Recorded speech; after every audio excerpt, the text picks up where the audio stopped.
The Lord takes care of his people. We see how he takes care of them in so many ways. He wants to take care of them spiritually by having them circumcise their men. It's an act of obedience, identifying themselves with their God. It's their mark of allegiance. Obeying made them strong spiritually, but it was their weakest moment physically. When we are weak, then he is strong. Sound familiar? The Lord teaches Paul, as recorded in 2 Corinthians 12, that his power is made perfect in weakness. Circumcising the men put them in a place of weakness, of vulnerability. That's the trick Abraham's sons used to weaken the men they wanted to kill, to avenge their sister Dinah.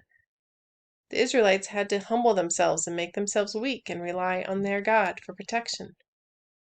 They had just walked into enemy territory. They could have made excuses and justifications as to why now was not a good time, and we wouldn't have a story of the walls of Jericho falling down.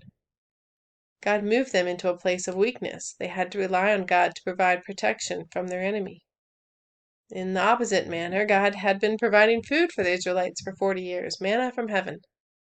The day after they eat from the food of the land they are going to settle, the manna stops. God didn't stop providing. He started providing in a new way. He provided a good land flowing with milk and honey. Here's where we start to get off. God provided the land, the job, the car, the house, or whatever it is, and we start to think we earned it, or we were the ones working to provide for ourselves. If the job, the land, the home, the car is lost, then we're devastated. We don't know what we'll do. If that's our reaction, then it means we've forgotten who gave it to us in the first place. It was the Lord's provision in the first place. He was providing for you by giving it to you. He can provide in some other way now. And if that's your reaction, you needed the reminder. He will bring us to a place of weakness so we can remember to rely on Him for our salvation.